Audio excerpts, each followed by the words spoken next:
Hello and welcome to another edition of IIABCal Voices. I'm your host, James Lott Jr. Of course, I was in the industry for over 10 years, working with great insurance professionals, a lot of independent agents and brokers across California, part of the Big I. And now I'm in Hollywood, but I decided to come back and bring them both together and to talk to people who are still in the business doing amazing things for the industry. My guest is related to two guests we had on in terms of he works at their company. He is the CEO of J. Morey Insurance. He also serves as the finance counsel for IIABCal, and he's the vice president of the IIABCal LA chapter. So he's doing some stuff. We get to know him a little bit, and we're going to ask him some questions about in the business, what's going on. So help me welcome Kevin Fukuyama. Hi, Kevin. Hello. Thanks for having me. Love your stuff. Thank you. No, thank you. First of all, I ask everybody because we've had a strange year. How are you doing? How are you and the family doing? Well, me and the family, direct family, are doing very well. Got my wife and two girls, so they've been just a joy to be able to see grow up, in such close proximity. But there's a counterpoint too. Sometimes the proximity is a little too close. So without really having the extended family there, or even just my parents and her parents there to take them or to babysit them as much as we'd like, just because of the safety factor, it's been difficult. I'm not going to really sugarcoat it much more than that, but there is tons of upside. And I really got to enjoy watching them grow up and wouldn't trade it for anything. I have a grandparent podcast. Oh, really? Really, I'm a grandparent. I'm a grandparent myself. So I have a new grandson, Trenton, who was just born on Friday. So I'm very excited. But I've talked to many grandparents and folks who they can't see the grandkids. It's been the whole year. Now vaccinations are happening. I'm getting my first vaccine on Friday. So many of us are starting to, so it's going to start to hopefully get back to where you can see where the extended family get part of it. Because, I know about you, but my family were used to being involved. Oh, yeah. And it's hard for the kids. The kids like their. Yeah, right. I mean, seeing grandma and grandpa through Zoom is a Band-Aid, but that's pretty much it, Yeah. Wait, so now you are outnumbered in your house. It's all women, so to speak. Yes, by women and everything. I'm actually the only boy in my whole family. Cousins, everything. Yeah, aunts. I got no blood related uncles. It's just I am the exception to the rule. Really? So yeah, okay, yeah, we are good at making girls. So. I guess so. But that's very interesting. So what was that like growing? I mean, obviously you have a father or whatever, but like, what is that like for you growing up? I mean, my dad did his best to balance it because he's very athletic and, he got me into sports and all that stuff. So I definitely got that side of it. But the other side is definitely more attention side, more listening, things like that, because my mom and aunts they'd say a lot, but not necessarily with words. Right. So you kind of have to pay attention. You have to read the room, get the mood, understand certain things that just don't have to be said.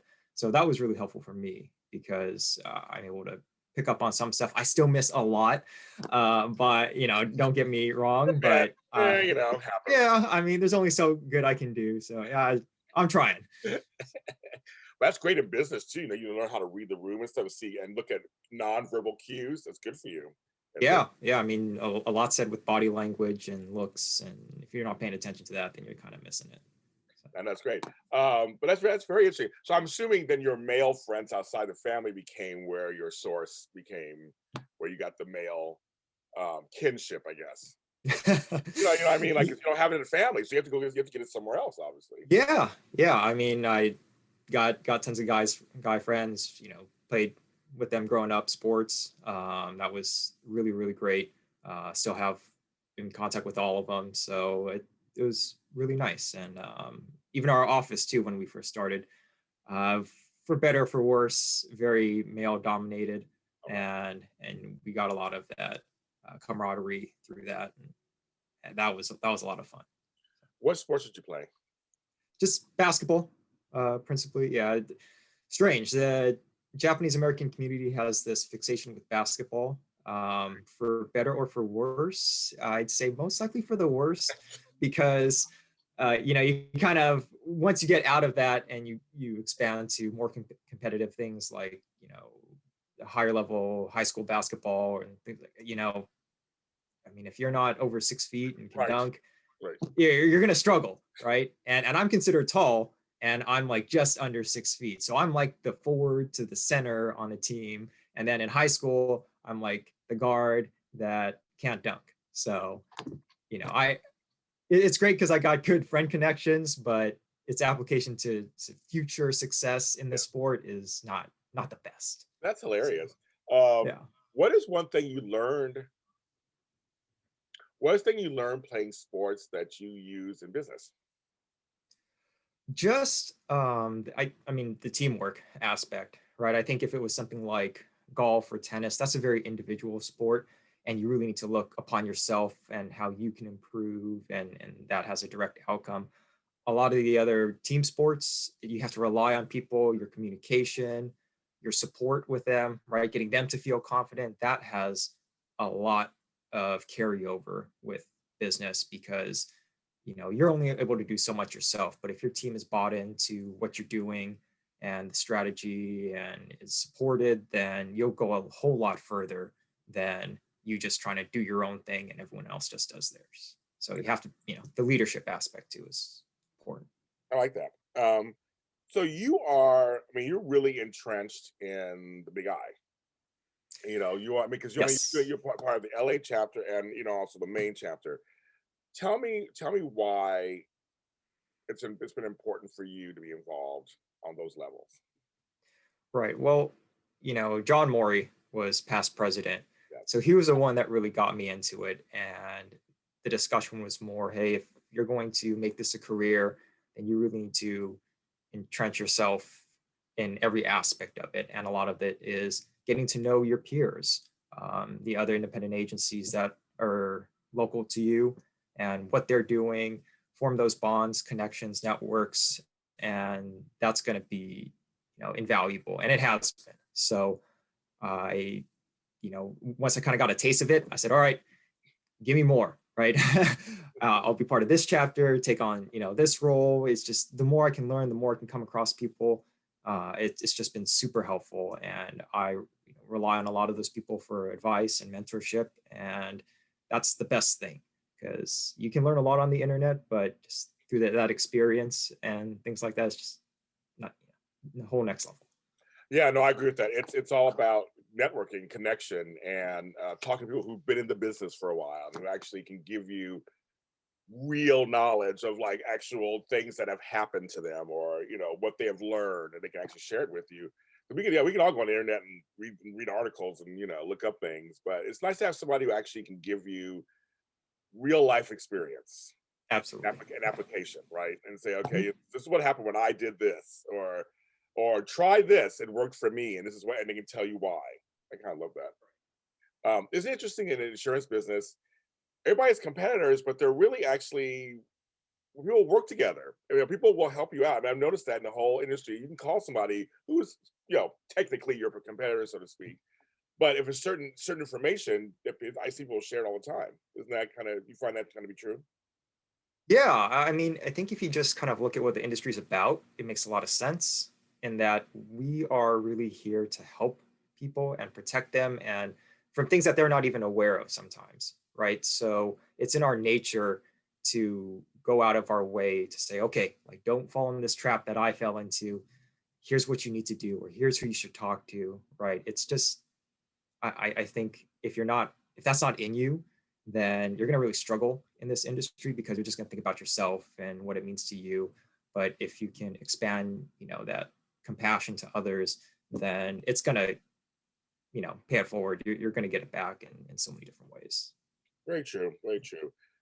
Why insurance for you? How'd you get into insurance? I love asking this question because everybody's different. I love hearing this question, this answer. Sure. Yeah. Well, I mean, I don't have any family history of insurance, so it definitely wasn't that. But I had a free summer. It must have been either sophomore or junior year in college. But little did I know, my father does not believe in free summers. So he gave me two options. He said, you can either work for me for free. And a little context, my dad is an optician, so he has like a lab where he builds or, makes the glasses. Okay. And each glass or, lens has a different shape. And each of those shapes have a different code to them. So you can just think about all the different glasses that have been made throughout history, and he has each one. So you're talking like probably knocking on 10,000 different patterns, they're called.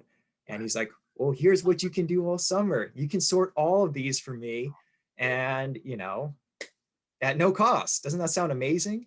I said, maybe I'll try something else.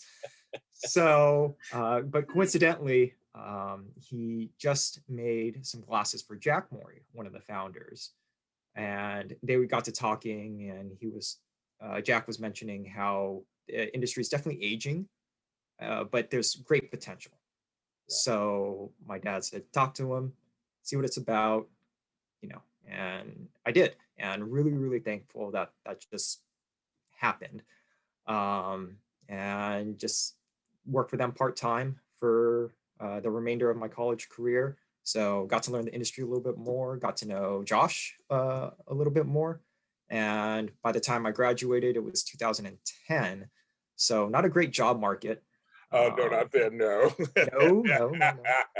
So I could really, a lot of the things that I had in mind, I graduated with a degree in economics. From UCLA. But a lot of the, yes. I must have slipped through the cracks. What can I say?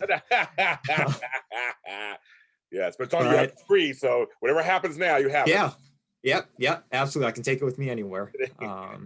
And then, so I could really go on to more schooling and do like a graduate degree, or I had been doing this for a couple of years, and we had a great opportunity to start our office. I really like Josh and the way that he worked. So that was really exciting, and took that opportunity to start our own office.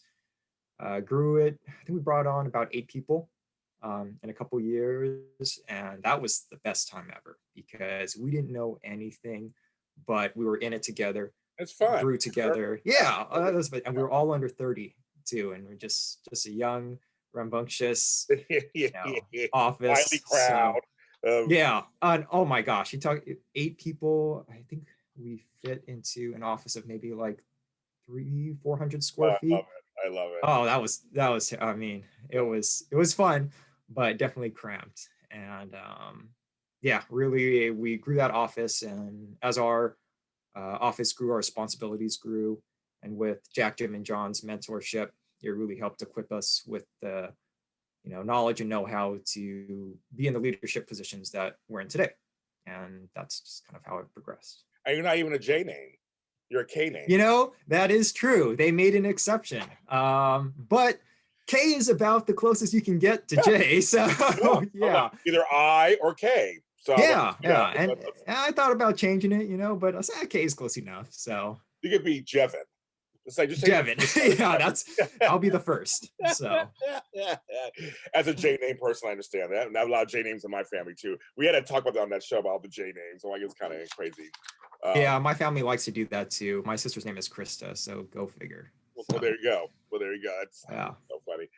I taught you before. I have a Japanese godfather, and I grew up with him and my godmother.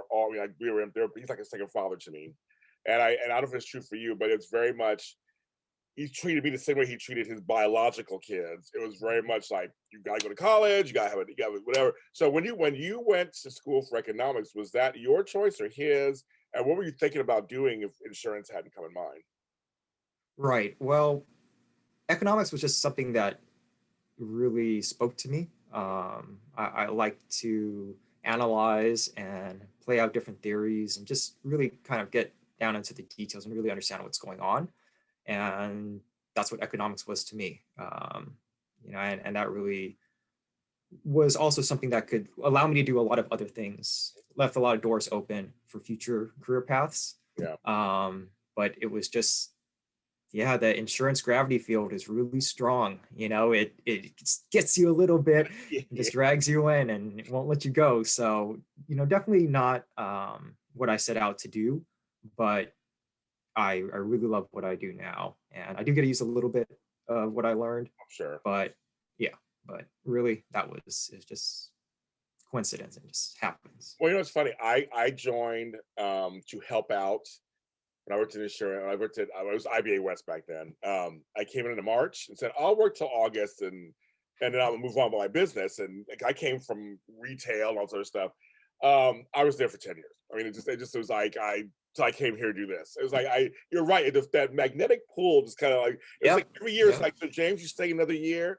Oh, I guess I'll stay another year. I mean, like I'm still enjoying it. I guess like it's just kind of funny. It does kind of keep you in. It's really good Yeah. with your life. And it's one of these Mhm. professions that matches your life. You have a family, so how does that work with your doing insurance with your life?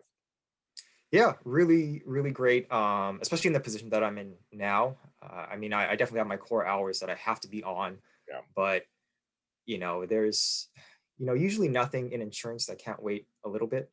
Um, and with the team that we have, we've built in a lot of backup support. Everyone kind of knows what everyone is doing. So if there is an emergency or I have to take time off, then there's someone right there to step in and take the reins. So, even you think the CEO, yeah, I could leave for, a couple of weeks, and someone like, Josh or CFO Tim, they'll just step right in and say, okay, like have fun. You yeah, know. yeah. All right, so I also want to talk to you because I'm glad to have you on the show. I try to show diversity on the show, of course, other people, because we have diverse clients, we have diverse communities, especially in California. I mean, like especially in California, all the way up from Northern California down to San Diego, very diverse. Um, how important is representation for your own community or people that look like you in the insurance business? Yeah. So let me first start off by saying that we're not exactly where we want to be with respects to diversity either. So I'm not speaking from a position of accomplishment, but you're right. It is extremely important and does need to be acted upon. So I'm more than happy to get the ball or Yes, to get the discussion rolling here. yes, yes. So um, it's it's invaluable, and but it does have a lot of different aspects too. I think of diversity as just multiple tiers, and one of those is really experience within the industry. I think that's often not talked about. Mm, Like myself, no really family history. I not multi-generational agency or anything like that. And I think sometimes the experience is a little overvalued, critical, but overvalued in what we see in our agency, because what it doesn't allow someone who has 20, 30 years of experience is to challenge the status quo. And you're seeing that a lot with InsurTech, actually. A lot of these companies are outsiders looking at what we're doing, and they're saying, why? Why are you doing it that way? That makes no sense. And when they pose that question to you, your answer is most likely, yeah, you're right. I don't know why we do it like that. Um, right. Help us. So, but without that, I think a lot of times people get complacent and they just say, well, this is the way that we've done it for forever. Yes. Right. And they, miss an opportunity or miss an opportunity to get better. And I think that's a great thing that if you can have that diversity of just way of thinking, right? And people within the industry, it's just not everyone is, of the same mindset. You get people to challenge you in good ways. So, Yeah. um, And so here's the thing is, so what you say, I mhm, think very interesting because you're right. There's several things about this. One is, it's always that saying, it's always just been done this way, and no right. one wants to change it. And everybody, even Mhm, everybody could possibly agree, you probably shouldn't do this way anymore, but no one takes the initiative to change it. Just like it's always been done. So yeah. um, but I always think it's two different tiers. So one thing I want to talk about with you first is because there's serving the community that's like you, but also bringing people who are like you in the community, bringing you in the business. So I want to talk about perpetuation. Your feelings on how to bring people who look like you into the insurance business.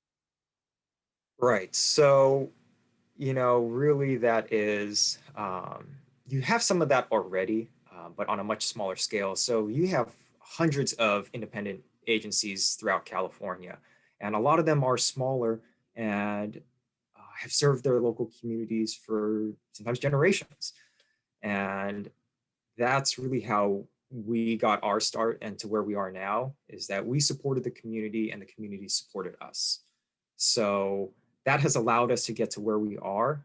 But a lot of these agencies that are out there that look like us, you know, as far as serving their community and representing their community, are facing really the same challenge that everyone else is, and that's the M&A and perpetuation question.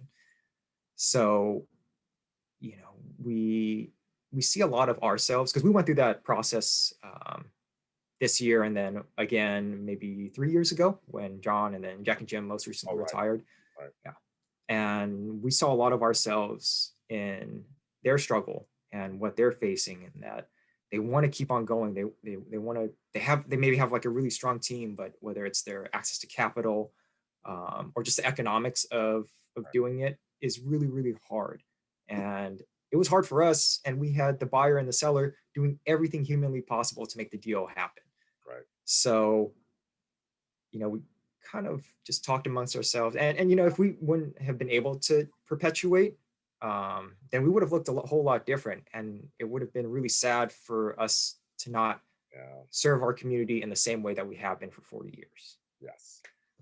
So we discussed amongst ourselves on what we could do. And so what we really decided to do is go on a path of preservation. And what all that really means is that for agencies like this facing this situation, we want to at least provide them another option of perpetuation to still serve their communities and impact them how they have been throughout their career, but then also partner with a agency that has gone through it, understands same values, and yeah, can really help get them there and continue to do what they do. Yeah, it must be a trip, because you know, you're thinking, okay, we're the face, we've had this face for a long time. You know, things evolve and change, and communities and all that stuff, but you don't want to turn, it becomes a whole different face after all they said 40, 50 years of being a certain, you know, what you present. Then all of a sudden the community goes, well, what happened to where are all the Japanese guys? Yeah. You know, you know what happened now? Now it's all this and now that, and also, but you also have to grow and change with the times and be broader. Also, I just know, because we talked about a little bit with Josh and John. It's like it's a very interesting dynamic that we're all in the middle of that right now. We're all trying to grow, expand, but also keep that core part too. Absolutely. Yeah. And I mean, even living in LA, in certain parts, you know, you want to grow and expand, but keep the culture still there also. It's a very interesting position to be in. Yeah. Yeah. You don't want to lose that company culture. I mean, that's how you got here. But that doesn't mean that that's who you have to be exactly moving forward, but you got to keep those values with you. Yeah. Yeah, it's a balance. It's like you got somebody, you have to evolve and grow, obviously, with the times, but also keep the core things. I mean, there are large Japanese communities throughout California. I always feel like it must be nice to see someone who, because culture-wise, that looks like you, may have the same cultural thing as you do for business. So that must be, can you talk about that a little bit? Yeah. So I mean, if you kind of just like broaden it to just all maybe minorities, Okay. you know, I think that same value system is there for pretty much everyone.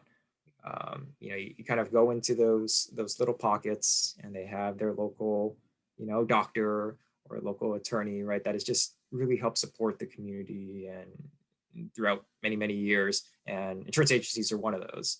So, you know, it's just with the situation that's going on with the M&A activity, it's like, you're right. We just want to keep as much of that as possible, because we view future generations that if we're not there, we're not the leaders, we're not present in the community, then there's no one to really look up to. There's no one to idolize and be like, wow, like, okay, I love what they're doing. They play such a critical part in what we do. And, you know, that's important to us, right? Because I sure as heck didn't have that growing up.